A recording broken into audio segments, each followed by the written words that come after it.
हम जिंदा है। बुलढाणा जिल्ह्यातील जळगाव जामोद पोलीस ठाण्याच्या हद्दीत येणाऱ्या राजुरा शिवार परिसरात 26 एप्रिल रोजी एका अज्ञात महिलेचा मुंडके नसलेला आणि अर्धवट जळालेला मृतदेह आढळून आला होता। या प्रकरणाचा तपास करत असताना स्थानिक गुन्हे शाखा आणि जळगाव जामोद पोलिसांनी तांत्रिक माहितीच्या आधारे मध्य प्रदेशातील खडकी तालुका खकनार येथील बेपत्ता नवविवाहित तरुणी शिवानी कलमेकर हिच्याशी या मृतदेहाचे वर्णन जुळवले होते। संशयावरून पोलिसांनी शिवानीचे वडील बापूराम कलमेकर आणि भाऊ अजय कलमेकर यांना ताब्यात घेऊन चौकशी केली असता त्यांनी शिवानीच्या चारित्र्याच्या संशयावरून तिची हत्या केल्याची आणि पुरावा नष्ट करण्यासाठी राजुरा शिवारात मृतदेह आणून तिचे मुंडके कापून चेहरा जाळल्याची धक्कादायक कबुली पोलिसांना दिली होती। पोलिसांनी या कबुलीनंतर गुन्हा दाखल करत बापलेकाला अटकही केली होती। परंतु या संपूर्ण मर्डर मिस्ट्रीला आता एक अत्यंत थरारक आणि अभूतपूर्व वळण मिळालंय।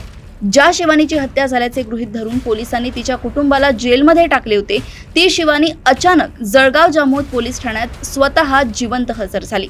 मयत दाखवलेली मुलगी स्वतः पोलीस ठाण्यात चालत आल्याने पोलीस प्रशासनात प्रचंड खळबळ उडाली असून संपूर्ण जिल्हा हादरलाय।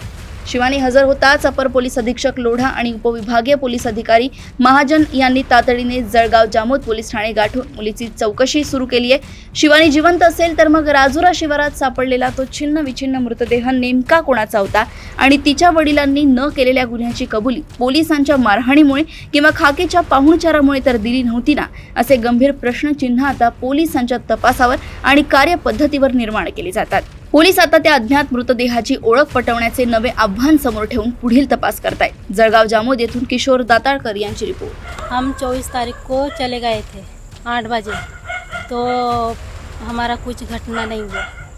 हम जिंदा है।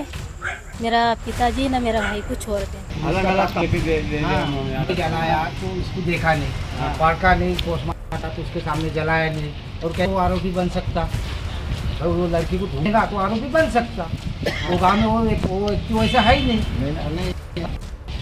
भाई गांव वाले को बड़े छोटे को ढूंढना था, किसी व्यक्ति को बड़े पकड़ते छोटे को तो थाने पूछना में कि लाओ। तुम्हारे गांव के व्यक्ति ने ये करा कि नहीं करा, पड़ोसी वाले को पूछना, बाहर वाले को पूछना, ये तो कराने ने सीधा शाम में उठाया थाने में ले गया।